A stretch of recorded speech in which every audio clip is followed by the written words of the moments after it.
1795년 조선 정조 19년 봄에 있었던 일입니다.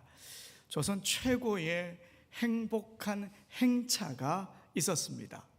정조가 아버지 사도세자의 묘가 있는 화성의 현능원으로 7박 8일 동안 일정을 갖고 행차를 다녀왔습니다. 정조는 일찍이 아버지 사도세자의 묘를 화성으로 옮겨오며 어머니 해경궁 홍씨 마음에서도 슬픔과 억울함이 사라지길 간절히 바랬지요. 그의 1795년은 아주 특별한 해였습니다. 아버지와 어머니가 동갑이라서 나란히 회갑을 맞는 해였기 때문입니다. 정조는 살아있는 어머니와 세상을 떠난 아버지 모두를 위한 전례 없는 대규모의 연회를 화성에서 열기로 했습니다. 잔치는 상상할 수 없을 만큼 거대했습니다.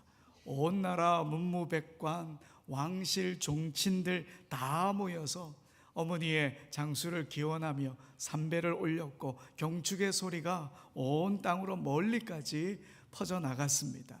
연이어 춤과 음악이 이어지고 풍성한 음식이 모두에게 나누어졌습니다. 신하들은 임금의 뜻을 받들어서 축시를 올리기도 했습니다. 정조가 이끈 행차는 단순한 그런 연회를 넘어서 왕실과 백성이 함께하는 효의 공간이었고 평화와 희망이 흘러넘치는 축제였습니다. 이 아름다운 연회의 장면이 봉수당 진찬도에 그대로 실려 있습니다. 그림이 너무 안 보이죠.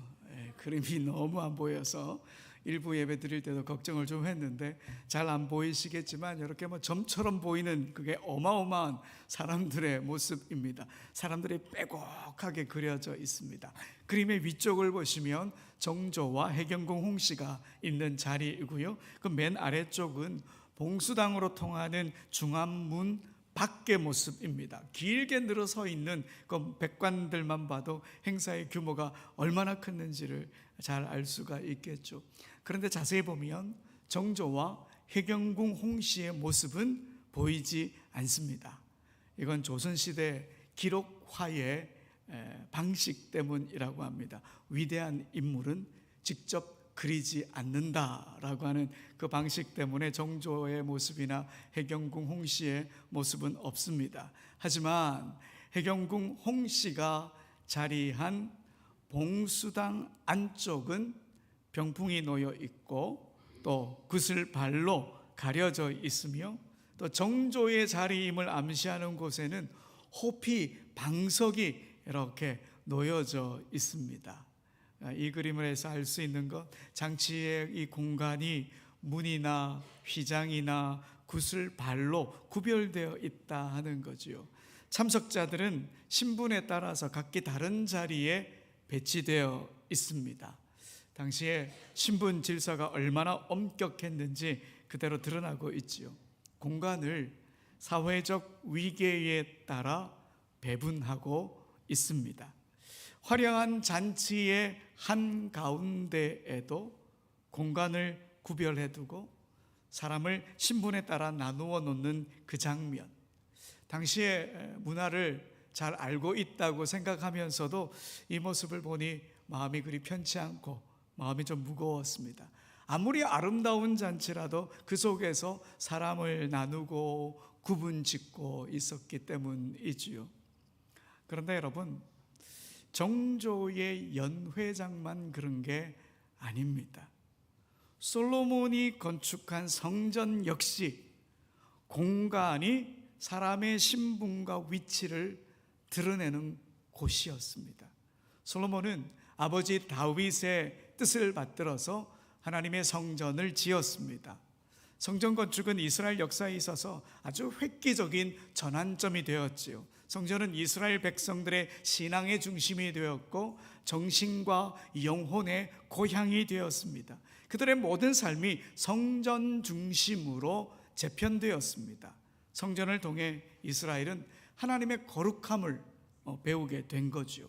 그러나 그 성전 안에도 위계가 존재했습니다. 지성소는 누구만 들어갈 수 있느냐? 대제사장만 들어가는 거예요. 그것도 1년에 딱 한 번만 들어갈 수 있습니다. 그리고 희생제물을 바치는 성소는 제사장들만 드나들 수 있었습니다. 그리고 이 바깥은 일반 유대인들이 머무는 뜰이 있었고요, 이방인들만 따로 머무는 뜰이 따로 있었습니다. 일종의 칸막이가 있었던 셈이죠. 그래서 성전에 들어서는 순간 제사장과 레위인들의 중심의 그 사제들의 권위 앞에 자연스레 엎드릴 수밖에 없는 그런 성전의 구조를 갖고 있었습니다. 이렇게 성전은 하나님의 거룩함을 드러내는 동시에 공간 자체가 사람을 구분하고 경계를 짓는 그런 구조였던 것이죠. 거기다 이 성전에 또 한계가 있습니다. 이 성전의 공간은 하나님을 온전히 다 담아내지 못했다 하는 것입니다. 성전이 이스라엘 백성들의 삶의 중심을 잡아주긴 했지만 하나님의 은혜를, 하나님의 임재를 어떻게 다 담아낼 수 있었겠습니까? 하나님의 은혜와 임재는 성전 공간 너머까지 영향을 끼쳤으니 그 하나님을 성전은 다 담아내지 못했던 거지요. 그래서 성경은 하나님께서 공간의 제약을 받지 않으시고 공간에 갇히는 분도 아니시다라고 말합니다. 언제나 공간 너머에 계신 하나님을 일관되게 선포합니다. 그렇다면 여러분, 그 하나님을 믿는 우리는 어떠해야 할까요? 우리도 공간 너머의 세계에 눈을 뜬 사람, 공간을 넘어 하나님을 바라보는 그런 신앙인, 그런 모습의 신앙인이 되어야 합니다. 오늘 본문은 솔로몬이 성전을 완공하고 감격 속에 올리는 기도입니다. 그 기도 중에도 이런 고백이 흘러나옵니다. 하나님은 공간에 가둘 수 없는 분이십니다. 이런 고백이 흘러나오고 있는 것이죠. 여러분, 열왕기상 8장 27절입니다. 새 번역으로 우리가 함께 읽어봅시다. 그러나 하나님께서 땅 위에 계시기를 우리가 어찌 바라겠습니까? 저 하늘 위의 하늘이라도 주님을 모시기에 부족할 터인데 제가 지은 이 성전이야 더 말하여 무엇 하겠습니까? 여러분, 솔로몬이 지금 어떤 생각을 갖고 있습니까? 하나님께서 머무시는 성전을 자기가 짓긴 했지만 성전이 하나님을 담기에는 너무도 부족하다 하는 것이죠. 하나님은 공간의 지배를 받지 않는 분이십니다. 이 성전도 내가 짓긴 했지만 주님을 온전히 담을 수는 없습니다. 이런 고백을 솔로몬이 하고 있는 겁니다. 여러분, 창세기 28장을 보게 되면 야곱이 형 에서의 눈을 피해가지고 밧단 아람으로 도망을 가죠. 밤에 들판에서 아주 놀라운 경험을 하게 됩니다. 꿈에 하늘이 열리고 땅에서 하늘까지 계단이 쫙 놓여 있는데 그 위를 천사들이 오르락내리락 하는 그 꿈을 꾸게 됩니다. 깜짝 놀라 잠에서 깨어난 야곱은 그 자리에서 하나님께 예배를 드리고 그곳 이름을 벳엘이라고 짓게 됩니다. 벳엘은 하나님의 집, 이런 뜻이죠. 여기서 중요한 것은요, 하늘이 열렸다 하는 것입니다. 그 전까지 야곱에게 하나님은 어떤 존재였느냐? 아버지 이삭의 하나님, 그 정도였습니다. 브엘세바 한 지역을 다스리는 하나님, 그 정도로만 이해했던 것이죠. 그런데 열린 하늘을 본 순간 야곱은 깨닫게 됩니다. 하나님은 어느 한 자리에만 계신 분이 아니시구나. 하늘에도 땅에도 어디에도 다 계시는 분이시구나. 아버지의 고향 브엘세바에도 계셨고 지금 나와 있는 이 베델에도 계시는 분이시구나. 앞으로 내가 어디에 있든지 하나님이 함께 하실 수 있겠구나. 이런 생각을 갖게 된 거예요. 그 자리에서 야곱의 시야가 열렸습니다. 공간을 넘어 일하시는 하나님의 세계를 야곱이 보게 된 것이지요. 여러분, 이렇게 하나님은 공간 너머에 계신 분이십니다. 솔로몬이 성전을 아무리 웅장하고 아름답게 지었다 해도 하나님은 그 안에만 갇혀 계시는 분이 아니십니다. 성경은 일관되게 하나님이 공간의 제약을 받지 않으신다 증언합니다. 솔로몬 역시 그 사실을 고백하지요. 아무리 멋진 성전일지라도 하나님의 마음과 능력과 공의와 사랑 어떻게 온전히 다 담아낼 수 있을까? 그건 도저히 불가능하다. 이 사실을 솔로몬이 알았습니다. 그래서 성전의 한계를 인정하고 하나님께 기도를 올립니다. 하나님께 기도를 올린 내용 오늘 본문 41절 43절 우리 함께 읽어봅시다.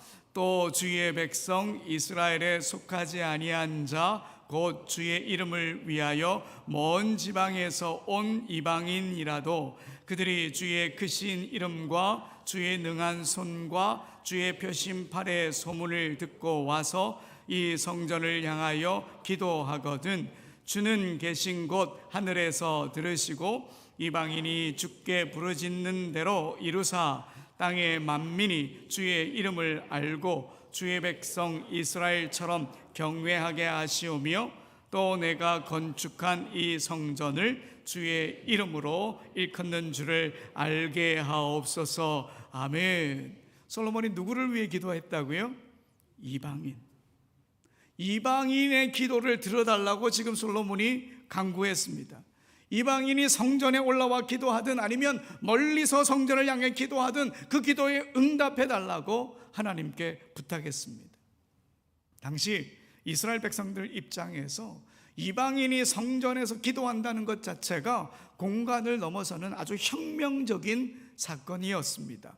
이스라엘 백성들은 하나님을 어떻게 생각했느냐? 자기들만의 하나님이라고 생각했지 이방인의 하나님이라고는 생각지 않았습니다. 하지만 솔로몬은 하나님이 공간에 갇힌 분이 아니시기 때문에 하나님이 어디든 계신 분이기 때문에 이방인들에게도 하나님은 그들의 하나님이 되신다라고 하는 사실을 믿었습니다. 솔로몬은 이미 그 시대에 하나님이 이스라엘의 하나님이 아니라 만민의 하나님이시다라고 하는 사실을 선포한 거지요. 성전에는 경계가 있어도 하나님의 마음에는 경계가 없음을 솔로몬이 선포한 것입니다. 그래서 솔로몬은 공간의 한계를 넘어 역사하시는 하나님을 믿었기에 성전의 문을 이방인들에게까지 열어둔 것입니다. 그리고 솔로몬이 또 이런 간구도 올렸습니다. 44절 이하를 보게 되면 전쟁터에서 기도하면 응답해 달라 그렇게 하나님께 간구합니다. 여러분, 전장은 성전이 아니죠. 성전의 울타리를 훌쩍 넘어선 공간 너머의 자리입니다. 그 자리에 기도도 들어달라 솔로몬이 하나님께 간구했습니다. 남왕국 유다의 아사 왕이 바로 그런 상황을 겪었습니다. 전장인 스바다 골짜기에서 아사 왕이 하나님께 이렇게 부르짖었습니다. 역대하 14장 11절에 보니까 아사가 그의 하나님 여호와께 부르짖어 이르되 여호와여 힘이 강한 자와 약한 자 사이에는 주밖에 도와줄 이가 없사오니 우리 하나님 여호와여 우리를 도우소서. 우리가 주를 의지하오며 주의 이름을 의탁하옵고 이 많은 무리를 치러 왔나이다. 여호와여 주는 우리 하나님이시오니 원하건대 사람이 주를 이기지 못하게 하옵소서 하였더니 아멘. 이 아사 왕의 기도에 하나님께서 응답해 주셨습니다. 이스라엘에게 승리를 허락하셨지요. 성전이 아닌 전장에서 기도했는데 하나님께서 들어주신 것이죠. 바로 솔로몬의 기도가 응답이 된 겁니다. 여러분, 또 솔로몬의 간구는 여기서 멈추지 않습니다. 46절 이하를 쭉 읽어보면 포로가 되어서 이방 땅에 끌려갔을 때라도 그 자리에서 하나님께 기도하면 들으시고 응답해 달라 그렇게 간구합니다. 성전과 떨어져도 너무 많이 떨어져 있음에도 불구하고 하나님의 귀는 그 기도를 놓치지 않으신다 그 믿음이 있었기 때문에 이런 기도를 올릴 수 있었습니다. 우리가 잘 아는 다니엘이 바로 그런 믿음과 기도의 사람이었습니다. 다니엘은 바벨론의 포로로 잡혀갔지요. 다리오 왕 이외에 어떤 신에게도 기도하지도 말고 절하지도 말라 그런 명령이 떨어졌는데도 다니엘은 자신의 집 다락방에 올라가서 예루살렘 쪽으로 나 있는 창문 앞에 앉아 하루에 3번 무릎을 꿇고 기도했습니다. 이 때문에 사자 굴 속에 던져졌지만 하나님은 그를 보호하시며 기도에 응답하셨습니다.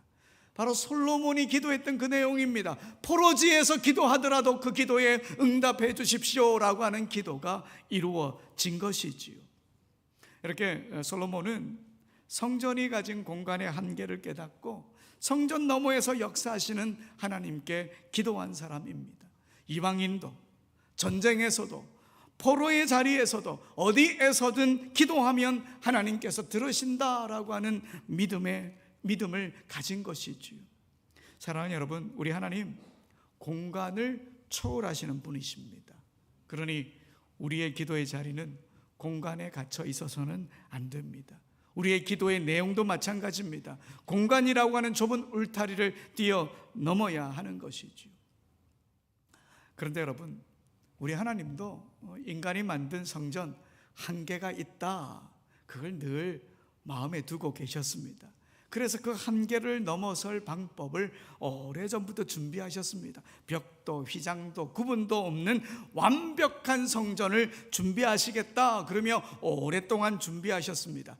그러나 그 성전은 건물이 아닙니다. 공간도 아닙니다. 바로 예수 그리스도를 통해 세우신 성전입니다. 예수님께서 예루살렘 성전에 가셨을 때에 장사치들로 가득한 성전을 보시며 거룩한 분노를 드러내셨습니다. 만민이 기도하는 집을 도둑의 소굴로 만들었다, 그렇게 말씀하시며 거기에 놓여 있는 진열상들을 다 엎어버리셨지요. 그래서 유대인들 황당한 표정을 지으며 예수님께 따져 묻습니다. 도대체 이게 무슨 짓이냐? 네가 무슨 권한으로 이런 일을 벌였느냐? 묻습니다. 이때 예수님이 말씀하시죠. 이 성전을 허물어라. 그러면 내가 사흘 만에 다시 세우겠다 호언장담하셨습니다. 그때 유대인들 코웃음 쳤죠. 이 성전을 짓는데 46년이나 걸렸고 아직 완성도 안 되었는데 네가 무슨 수로 이걸 사흘 만에 세운단 말이냐. 그때의 일을 기억하던 예수님의 제자 요한이 요한복음에서 그 말씀의 의미를 이렇게 해석합니다. 우리 요한복음 2장 21절의 말씀입니다. 요한복음 2장 21절 함께 읽어보겠습니다. 그러나 예수는 성전된 자기 육체를 가리켜 말씀하신 것이라. 아멘. 자, 뭐가 성전이라고요? 예수님이 성전이라는 거예요. 예수님께서 십자가에서 몸이 찢기셨습니다. 그건 하나님과 멀어졌던 우리를 다시 하나님께 연결시키기 위한 희생이었습니다. 십자가로 죄의 담을 무너지게 하셨습니다. 예수님으로 인해 우리는 하나님을 만날 수 있게 되었고 하나님의 임재를 누릴 수 있게 되었고 하나님께 기도할 수 있게 되었습니다. 그래서 예수님이 진짜 성전이 되셨습니다. 예수님께서 세례 요한에게 세례를 받으실 때에 이런 일이 있었습니다. 마태복음 3장 16절에서 17절을 보면 예수께서 세례를 받으시고 곧 물에서 올라오실 새 하늘이 열리고 하나님의 성령이 비둘기같이 내려 자기 위에 임하심을 보시더니 하늘로부터 소리가 있어 말씀하시되 이는 내 사랑하는 아들이요 내 기뻐하는 자라 하시니라. 아멘. 여러분, 여기서 중요한 건 뭘까요? 세례를 받으실 때 뭐가 열렸어요? 하늘이 열렸어요. 야곱이 베델에서 보았던 그 열린 하늘이 예수님으로 인해 다시 이 땅에 실현된 것이지요. 이건 예수님이 곧 베델이다, 예수님이 곧 하나님의 집이시고 하늘과 땅을 잇는 하늘의 문이시고 하나님과 우리를 이어주시는 참 성전이다, 바로 이런 의미입니다. 이렇게 하나님은 공간에 갇혀 있는 성전이 아니라 예수 그리스도를 통한 완벽한 성전을 세우셨습니다. 어디에도 얽매이지 않는 공간 너머의 성전, 그 성전을 지으셨습니다. 그리고 그 성전이신 예수님께서 지금 우리를 부르고 계십니다. 그 공간 너머의 은혜를 경험하라고 우리를 부르십니다. 내 이름으로 모이는 곳에 내가 함께 하겠다, 주님이 그렇게 약속해 주시지 않았습니까? 그래서 우리는 어디서든 성전을 경험할 수 있습니다. 이게 신약시대, 지금 교회 시대를 살아가고 있는 교회가 누릴 수 있는 놀라운 기적 중에 하나인 것입니다. 예수님은 성전이라는 건물을 넘어 하나님과 인간을 잇는 참된 성전, 하늘 문이 되셨습니다. 그러니 여러분, 우리는 어디서든 기도할 수 있습니다. 예수님을 믿는 신앙인은 기도의 공간에서 자유하게 되었습니다. 예배당 안에서만 기도해야 하는 것도 아니고 반드시 무릎 꿇고 머리를 조아려만 기도하는 것도 아닙니다. 눈을 떠서 기도해도 되고 눈을 감아서 기도해도 되고 어디서든 예수님의 이름을 부르며 기도한다면 그곳이 곧 하나님이 머무시는 성전입니다. 공간 너머에서 역사하시는 하나님을 바라보는 우리 성도들의 믿음의 자세인 것이죠. 여러분께 한 가지 제안을 드립니다. 여러분의 스마트폰에 기도의 공간을 하나 딱 마련해 보십시오. 메모장을 딱 열고 기도 제목을 써내려가는 겁니다. 이동 중이든 잠시 짬이 나면 그 메모장을 열어서 기도하는 거죠. 자기 전에 한 번 더 읽으면서 기도하는 거죠. 우리 손에 항상 뭐가 들려있기 때문에, 스마트폰이 딱 들려있기 때문에 이 스마트폰이 기도하게 되면 하나님을 경험하는 성전이 되는 겁니다. 그리고 한 걸음 더 나아가 우리의 기도의 내용도 내 공간을 넘어서야 합니다. 솔로몬이 이방인을 위해 기도했던 것처럼 기도가 나와 내 가정에만 머물지 말고 나의 경계를 넘어서 우리 지체들에게로 그리고 이웃과 열방에게로 확장해 나가야 합니다. 지난주에 우리 교회가 정성을 담아서 준비해 준 OCC 성탄 선물 박스를 잘 전달했습니다. 저의 믿음이 약했습니다. 저는 한 150개만 해도 다 안 채워질 거야 그렇게 했더니 박스만 127개고 또 헌금을 하신 분들 이렇게 세어보니까 50박스 정도 되더라고요. 180박스 정도가 나온 거예요. 저의 믿음 없음을 용서해 주십시오. 생각보다 훨씬 많은 박스가 모였는데 이제 우리가 해야 할 일이 있습니다. 이제 그 선물을 받을 몽골과 필리핀 아이들을 위해 기도하는 일입니다. 공간적 거리는 너무 멀지만 기도는 하나님께 닿아서 그 아이들에게로 흘러가게 될 줄 믿습니다. 그 선물을 받아보는 우리 아이들이 정말 예수님의 사랑을 깨닫고 주님의 복음을 접할 수 있으니까요. 꼭 그렇게 기도해 주십시오. 이외에도 다양한 기도 제목을 가지고 모일 때마다 기도 시간을 더 많이 가지려고 합니다. 기도는 공간의 제약을 받지 않으니 멀리 떨어져 있는 이들을 위해 간절히 기도하려 합니다. 여러분 기도에 꼭 함께 해 주십시오. 20세기 런던에서 목회를 했던 프레드릭 B. 바이어 목사님이 이런 말을 남겼습니다. 인생에서 가장 큰 비극은 응답받지 못한 간구가 아니라 아예 드리지도 않은 기도다. 여러분 우리가 기도할 수 있는 이유는 우리의 기도를 들으시는 하나님이 공간 너머에서 일하시는 분이라는 그 사실을 믿기 때문입니다. 그래서 우리가 기도하는 모든 곳이 하나님이 거하시는 성전이 됩니다. 그리고 우리의 기도 제목은 공간을, 국경을, 관계를 넘어 확장되어 가는 거지요. 여러분 기도만 그렇겠습니까? 예배도 공간의 제약을 받지 않습니다. 하나님의 임재는 공간도 신분도 국가도 민족도 가리지 않습니다. 우리가 서 있는 그 자리가 예배의 자리입니다. 다윗이 이런 고백을 했습니다. 시편 139편 9절에서 10절인데요. 내가 새벽 날개를 치며 바다 끝에 가서 거주할지라도 거기서도 주의 손이 나를 인도하시며 주의 오른손이 나를 붙드시리이다. 아멘. 놀라운 고백이지 않습니까? 그는 도망자일 때도 예배자였습니다. 전장에서도 예배자였습니다. 공간 너머에 계신 하나님을 향해 어디서든 예배하던 사람이었습니다. 이렇게 하나님께서 공간 너머에 계심을 고백하는 사람은 삶의 자리 어디에서든 하나님께 예배하는 예배자가 되어야 하는 것이지요. 어느 가정의 이야기를 들었습니다. 주일 아침에 자녀가 몸이 좋지 않아서 집에서 예배를 드리겠다 그러더랍니다. 그래서 그렇게 하라 그랬더니 잠시 후에 부모님 휴대폰으로 사진 한 장이 보내졌습니다. 집 거실에서 영상으로 예배드리는 자녀의 모습이었죠. 여러 가지 의미가 있을 거예요, 그죠? 여러 가지 의미를 갖고 사진을 보냈을 건데 일단 칭찬해 줬답니다. 잘했다. 여러분 공간 너머의 예배가 바로 이런 예배가 아닐까 하는 생각이 듭니다. 그리고 공간 너머에 계신 하나님을 믿는 사람은 주일 예배뿐만 아니라 우리의 일터에서 가정에서 학교에서 하나님의 임재를 드러내는 그런 예배를 드려야 합니다. 삶 전체가 예배가 되어야 하는 것이죠. 또한 하나님이 공간 너머에 계신다, 어디에나 계시며 우리를 보고 계신다, 그 사실을 믿는 신앙인은 말 한마디, 행동 하나, 그 무엇도 가볍게 여기지 않습니다. 아무도 보지 않을 것 같은 그곳에 누가 계시기 때문에요? 하나님이 계시기 때문에. 공간 너머에 계신 하나님이 아무도 보지 않을 것 같은 그곳에서도 우리를 지키시고 보고 계시니까 내가 서 있는 모든 곳이 성전이기 때문에 우리가 함부로 말할 수 없습니다. 우리가 아무렇게나 살 수도 없는 것이지요. 사랑하는 여러분, 우리 하나님은 오늘도 공간 너머에서 일하십니다.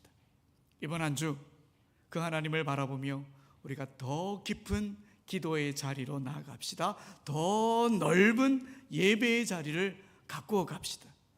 그렇게 살아가는 우리를 통해 성전이신 예수님이 드러나게 될 것입니다. 기쁨으로 이런 신앙의 길을 걸어가는 우리 모두가 되길 간절히 소원합니다.